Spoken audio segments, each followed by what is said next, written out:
नमस्कार दोस्तों, welcome back to your own channel Wealth Saga. 1 फरवरी 2021 हमारे देश का बजट आने वाला है, जिसको कि ना ही हमारी दुनिया बल्कि पूरा का पूरा विश्व देख रहा है। अब आपको लग रहा होगा पूरा विश्व क्यों? दोस्तों, जिस प्रकार से कोविड के महाकाल के समय, जिस समय पूरी की पूरी दुनिया कोविड से जूझ रही थी, हम लोगों ने आत्मनिर्भर भारत को फॉलो करते हुए जो वर्ल्ड में लीडरशिप पोजीशन हासिल करी है, जिस प्रकार से हम लोग ने कोविड को फाइट किया है, रिकवरी शो करी है, वैक्सीन में निकल करके आगे आए हैं, पूरी की पूरी दुनिया की नज़र हमारे देश की तरफ है। स्पेशली कैसे आगे आने वाले समय में हम लोग अपने देश के बजट को फंड करके ग्रोथ की तरफ आगे बढ़ेंगे। इस बाबत हमारी ऑनरेबल फाइनेंस मिनिस्टर ने पहले ही कहा है कि इंडिया ने इस प्रकार का budget, India has never seen this in over 100 years. मतलब इस प्रकार का जो बजट आने वाला है, जो अनाउंसमेंट आने वाली है, वो इससे पहले कभी 100 साल में नहीं हुए। और आपको मालूम होना चाहिए, जिस प्रकार की त्रासदी अभी हमारे सामने खड़ी हुई थी, जो कि हम लोगों ने काफ़ी हद तक रिकवर कर ली है दोस्तों, वो इस 100 सालों में, इस सदी में पहली बार इस प्रकार की कंडीशन डेवलप हुई है। ऐसे में दोस्तों बजट 2021 बहुत ही इंपॉर्टेंट होने वाला है। क्या एक्सपेक्टेशन है मार्केट को, क्या एक्सपेक्टेशन है आम आदमी को इस बजट से, उसकी तरफ पहले नजर डालते हैं। फिर हम लोग बात करेंगे उन स्टॉक्स के बारे में जिनमें कि अगर आप निवेशित रहेंगे, मेरे हिसाब से आप अच्छा खासा पैसा बना सकते हैं। दोस्तों, जैसा कि आपको मालूम होना चाहिए, इस कोविड के महाकाल के दौरान दोस्तों जो समय दौर गुजरा है, सबसे ज़्यादा ब्रंट फेस किया है उन कंपनीज ने जिन्होंने अपने लिमिट संसाधनों के बावजूद अपने एम्प्लॉयज़ का साथ नहीं छोड़ा और उसके बावजूद भी अपने काम को चलाया। और इस समय Q3 में जो रिजल्ट्स आए हैं, बहुत ही बेहतर परफॉर्म किया है। मेरे हिसाब से गवर्नमेंट की नज़रें डेफिनेटली कॉर्पोरेट टैक्स रिलीफ को लेकर के या फिर कुछ कॉर्पोरेट्स को हेल्प करने के बाबत कुछ important rules regulations government announce कर सकती है। तो ये एक इंपॉर्टेंट चीजें होंगी, क्योंकि दोस्तों after all the nation is built by the good businesses. तो ऐसे में गवर्नमेंट का डेफिनेटली ध्यान होगा कि किस प्रकार से गवर्नमेंट अपने बिजनेसेस को स्टैब्लिश करके उनको स्ट्रेंथन कर सके। दोस्तों, इंडिया में बहुत ही छोटा हिस्सा है जो कि इंश्योरेंस कराता है, जो कि अपने लाइफ इंश्योरेंस पे ध्यान देता है। जनरली लाइफ इंश्योरेंस को बहुत ही कम लोग लेते हैं, और जो लोग लेते हैं वो उसको एक इन्वेस्टमेंट का टूल मानते हैं, जबकि insurance is not an investment tool, it's a necessity. ऐसे में दोस्तों मुझे लगता है डेफिनेटली हो सकता है गवर्नमेंट की तरफ से कुछ इंश्योरेंस के पेनिट्रेशन को बढ़ाने के लिए कुछ इंपॉर्टेंट डायरेक्शंस या फिर कुछ इंपॉर्टेंट रिलैक्सेशन आ सकते हैं। मेरे हिसाब से दोस्तों insurance will be one of the major focus area of the government in this budget. अब दोस्तों, जैसा कि कहा जा रहा है, इन 100 सालों में, जैसा कि हमारी फाइनेंस मिनिस्टर ने बोला है, ऐसा पिछले 100 सालों में नहीं हुआ। तो पिछले 100 सालों में दोस्तों जो सबसे ज़्यादा इफेक्टेड इंडस्ट्री रही है इस कोविड के दौरान, वो हैं aviation, tourism, food and beverages. लोग घर के बाहर नहीं निकल रहे, ट्रैवल नहीं करना चाह रहे हैं दोस्तों। इन सभी इंडस्ट्री को बहुत ही ज़्यादा नुकसान पहुंचा है। मेरे हिसाब से गवर्नमेंट का फोकस डेफिनेटली होगा कि इन सभी इंडस्ट्रीज को लेकर के कुछ ना कुछ रिलीफ पैकेज या फिर कुछ ना कुछ इस प्रकार का अनाउंसमेंट किया जाए, जिससे कि इन इंडस्ट्रीज को, जो कि बिल्कुल खत्म होने की कगार पे हैं, इनको थोड़ी सी राहत मिल सके। दोस्तों, पिछले साल के बजट 2020 में गवर्नमेंट ने एक डिविडेंड डिस्ट्रीब्यूशन टैक्स को खत्म किया था, जिससे कि बेसिकली जो डिविडेंड था इन दी हैंड ऑफ रिसीवर, भाई अगर आपको डिविडेंड मिल रहा है तो आप डिविडेंड पे करेंगे, ना कि जो कि पहले के कुछ इसके 2020 के पहले कंपनी डिविडेंड डिस्ट्रीब्यूशन टैक्स पे करती थी। तो दोस्तों मुझे लगता है इस डिविडेंड डिस्ट्रीब्यूशन टैक्स या फिर dividend at the hand of receiver, इसके बाबत भी कुछ इंपॉर्टेंट डायरेक्शन डिसीजंस आ सकते हैं। क्योंकि दोस्तों एक तरह से देखा जाए तो जो बंदा डिविडेंड पा रहा है उसको तो टैक्स पे ही करना पड़ रहा है। मेरे हिसाब से दोस्तों इससे एक बहुत बड़ा डिस्पैरिटी क्रिएट हो रही थी, specially earned by non residents, which was 20%, which can be further reduce to 5%, 15% in case of non residents from a country. Basically कुछ कंट्रीज के साथ में हमारे देश की टैक्स ट्रीटी है, और उन टैक्स ट्रीटी वाली कंट्रीज के जो रेसिडेंट्स हैं, जो कि इंडिया के एनआरआईज हैं, उनको बहुत अच्छा बेनिफिट मिल जाता है। तो दोस्तों ये कुछ एक लूप होल था इस इंपॉर्टेंट डिविडेंड डिस्ट्रीब्यूशन टैक्स के एबॉलिशन में, जो कि मुझे लगता है गवर्नमेंट का फोकस इस तरफ होना चाहिए। अगर उन्होंने नहीं किया, I think they have missed out on this very important aspect this time as well. दोस्तों जो मैंने अभी आपको इम्पॉर्टेंट इंडस्ट्रीज बताई हैं जिसपे कि बहुत ज़बरदस्त नुकसान पहुंचा है, इसके अलावा हमें एक कदम आगे बढ़ के निकलना होगा तीन सेक्टर्स में, specially technology, infrastructure and education.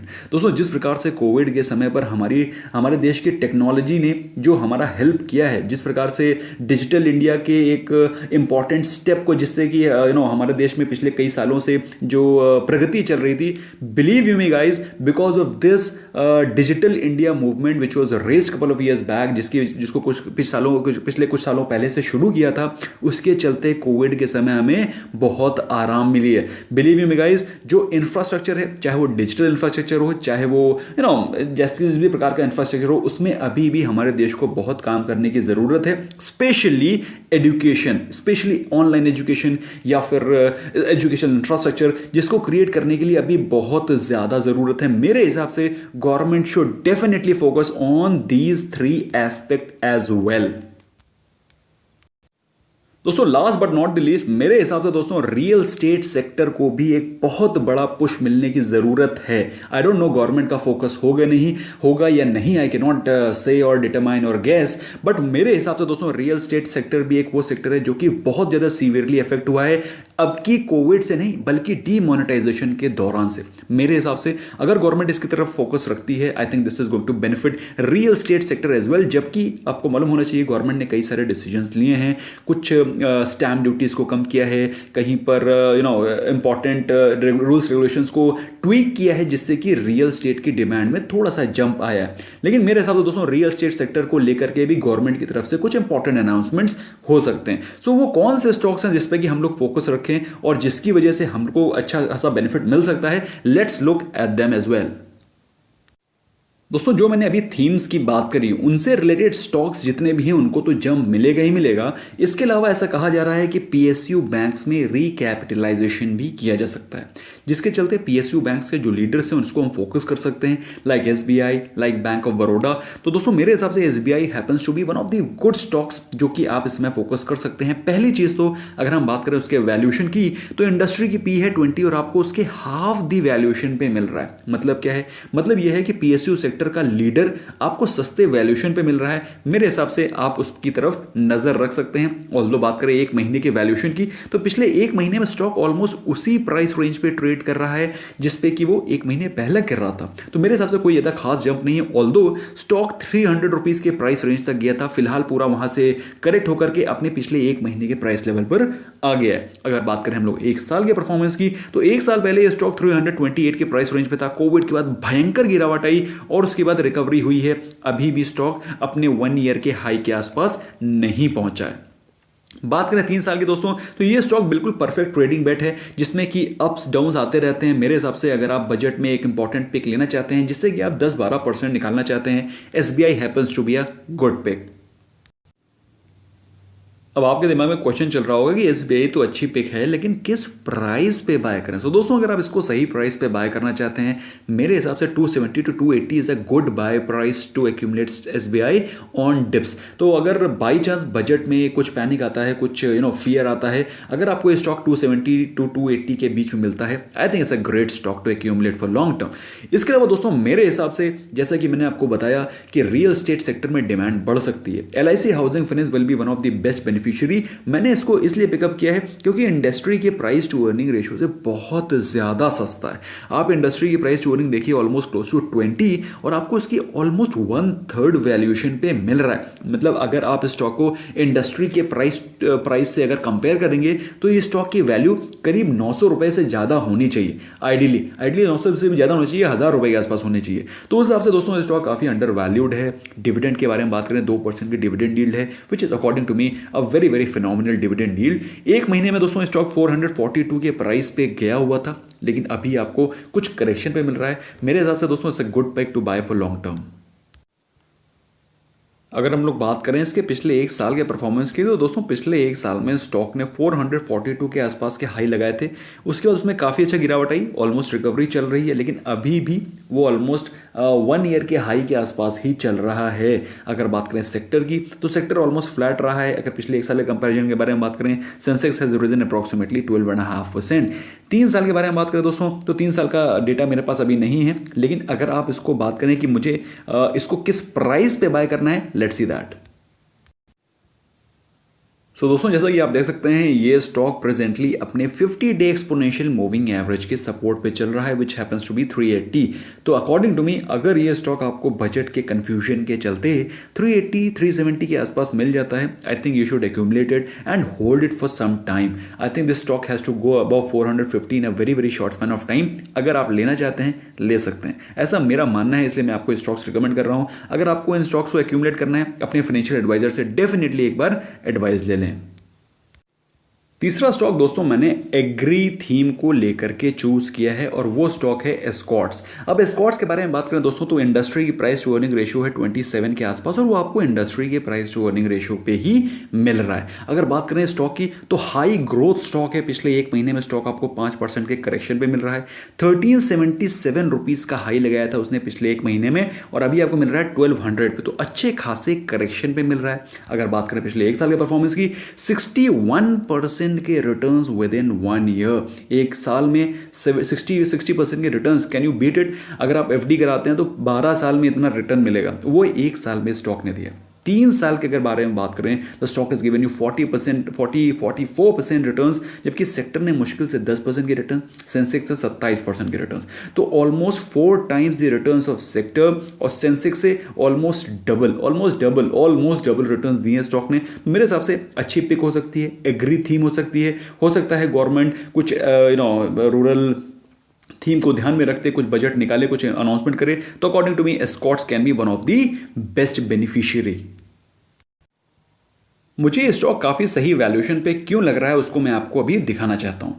पहली चीज़ दोस्तों, ये स्टॉक अभी दिसंबर के महीने में ऑलमोस्ट 1450 के प्राइस पे चल रहा था। तो 1450 के प्राइस का स्टॉक आपको 1200 पे मिल रहा है, 1200 रुपीज़, और बाई चांस कोई कन्फ्यूजन के चलते आपको स्टॉक और भी नीचे के लेवल पे मिल जाता है, maybe 1100 1150, it's a great buy, number 1। Number 2, अगर बात करें, अपने बहुत ही स्ट्रॉन्ग सपोर्ट जोन पे चल रहा है। अगर आप लेना चाहते हैं, you can accumulate it, otherwise you can put it on watch list. इन सभी स्टॉक्स का मैं एक स्मॉल केस बना करके कमेंट सेक्शन में पिन कर दूंगा। अगर आप चाहते हैं तो इसको मंडे को ही बाय कर सकते हैं एज अ स्मॉल केस, और जब आपको लगे कि 8-10% रिटर्न मिल गए हैं, तो आप इस स्मॉल केस से एग्जिट करके प्रॉफिट बुक कर सकते हैं। अदरवाइज आप चाहें तो इसके स्मॉल केस को लॉन्ग टर्म के लिए होल्ड भी कर सकते हैं, क्योंकि जो भी स्टॉक मैंने चूज किए हैं वो अपने अपने सेक्टर के लीडर हैं। For example HDFC life. HDFC life बहुत ही शानदार स्टॉक है, नंबर 1। नंबर 2, अपने सेक्टर का वन ऑफ द लीडर है, और लाइफ इंश्योरेंस को लेकर के लोग बहुत ज़्यादा जागरूक हो गए हैं, और मुझे लगता है गवर्नमेंट की तरफ से भी आप कुछ पॉजिटिव अनाउंसमेंट एक्सपेक्ट कर सकते हैं। अगर आप बात करें इसके प्राइस टू अर्निंग रेशियो की, इंडस्ट्री का प्राइस टू अर्निंग रेशियो 77 है, क्योंकि इंडस्ट्री बहुत ज़्यादा अंडर पेनिट्रेटेड है, और आने वाले समय में इसमें बहुत ज़्यादा ग्रोथ एक्सपेक्टेड है। और एचडीएफसी लाइफ उससे भी ज़्यादा महंगा है, क्योंकि लोगों को मालूम है HDFC Life has very very good fundamentals, good pedigree, good management. ऐसे में HDFC Life is bound to grow, and thankfully you are getting this stock at a very good price. एक महीने में स्टॉक ने ऑलमोस्ट 725 के high लगाए थे, लेकिन अभी आपको ऑलमोस्ट उसी प्राइस पे मिल रहा है जिस प्राइस पे वो एक महीने पहले था। कहने का मतलब क्या है? कहने का मतलब ये है कि बिल्कुल सही वैल्यूएशन पे आकर के वो स्टॉक फिर से खड़ा हो गया है, जबकि सेक्टर और सेंसेक्स में गिरावट है, लेकिन this stock has not fallen much. और अगर बाई चांस स्टॉक को आप लॉन्ग टर्म के लिए लेते हैं, मेरे हिसाब से अच्छे खासे रिटर्न दे सकता है despite Covid fall. The stock has given you 12% return, sector has given you almost flat, and Sensex given 12% return. अगर बात करें लंबी अवधि की, 3 साल में 52% returns, which stock, which asset, which instrument is going to give you 52% returns in 3 years? Can FD give you? Can any other asset give you 52% return. दोस्तों ये रीजन है आपको ब्लू चिप स्टॉक्स में इन्वेस्ट करना चाहिए। इसीलिए दोस्तों मैंने ये स्मॉल केस आपके लिए डेवलप किया है, जो कि कमेंट सेक्शन में मैंने पिन किया है, ताकि आप स्टॉक को लॉन्ग टर्म के पॉइंट ऑफ व्यू से भी होल्ड करें, अच्छा पैसा बनेगा। अगर बात करें स्टॉक के सपोर्ट की, तो सपोर्ट इसका अपने 50 डे एक्सपोनेंशियल मूविंग एवरेज, जो ये ब्राउन वाली लाइन दिखाई पड़ रही है आपको, ये 50 डे एक्सपोनेंशियल मूविंग एवरेज है। अब ये एक्सपोनेंशियल मूविंग एवरेज क्या होता है, अगर आपको नहीं मालूम है, उन सभी के वीडियोस मैंने अपने डिस्क्रिप्शन में डाल रखे हैं।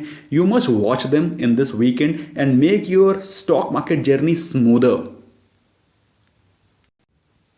तो दोस्तों अपने अब strong support zone 50 day exponential moving average के आसपास चल रहा है, और बाई चांस अगर कुछ भी कंफ्यूजन होता है और ये स्टॉक कहीं आपको अगर 650 या 640 की रेंज में मिल जाए तो one of the best deals है। लेकिन अभी भी स्टॉक कोई ज़्यादा खास महंगा नहीं कहूँगा।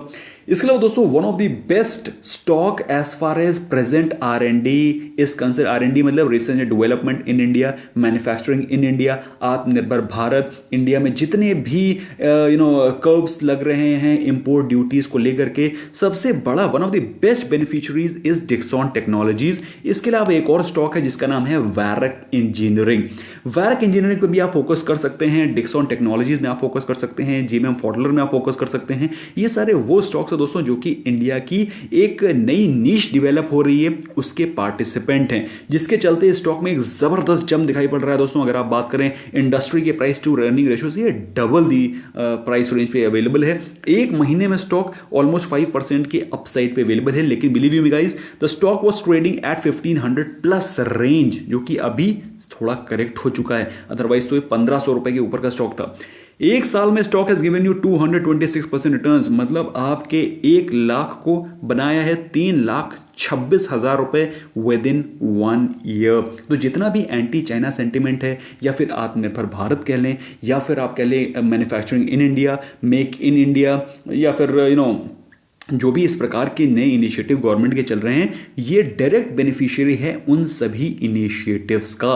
3 साल में दोस्तों stock has given you bumper returns. मेरे हिसाब से दोस्तों ये वो स्टॉक है, और बल्कि ऐसा नहीं है कि डिक्सॉन टेक्नोलॉजीज ही ऐसा है, पूरा का पूरा सेक्टर बूम कर रहा है। उसका रीजन क्या है, आई हैव टोल्ड यू, ये सारे के सारे इनिशिएटिव जो कि गवर्नमेंट ने लिए हैं, ये मैन्युफैक्चरिंग का एक हब बन गया है, एक one of the best sectors है, which has lot many opportunities to grow in future as well. अब आपके दिमाग में क्वेश्चन चल रहा होगा कि सर ये तो बहुत ज़्यादा भाग गया है, अगर ये भाग गया है तो इसको लेना खतरे से खाली नहीं है। तो दोस्तों मेरा मानना भी यही है कि काफ़ी ज़्यादा भाग गया है, लेकिन क्या करेंगे आप इसको कब लेंगे? तो अगर आपको कोई करेक्शन दिखाई पड़ता है then you can buy on dips, जो कि मुझे लगता है अभी फिलहाल अगर आप करेक्शन के बारे में बात करें तो स्टॉक में हो सकता है आने वाले समय में या बजट के कन्फ्यूजन के चलते, पैनिक के चलते, ये स्टॉक आपको 1200-1300 के रुपए के 12,000 से 13,000 के बीच में मिल जाए। अगर मिल जाता है मेरे हिसाब से you must accumulate it for long term, क्योंकि this sector is bound to grow. और जो मैंने आपको एक्सपेक्टेशन बताई हैं उसके उन एक्सपेक्टेशंस में बिल्कुल फिट बैठता है। ऐसे में दोस्तों स्टॉक को आप इन स्टॉक के स्मॉल केस को अगर आप बाय करते हैं, they are going to benefit you immensely in the long run as well. So that's all from my side friends. अगर आपको ये वीडियो पसंद आया है, स्मैश करें लाइक बटन और अपने फ्रेंड्स के साथ शेयर डेफिनेटली करें, क्योंकि उनको भी पता होना चाहिए क्या एक्सपेक्टेशन है, और ये एक्सपेक्टेशन अगर गवर्नमेंट या फिर बजट मीट नहीं कर पाता है तो फिर you can expect a bigger crack in the market as well. Thank you so much, bye bye for now.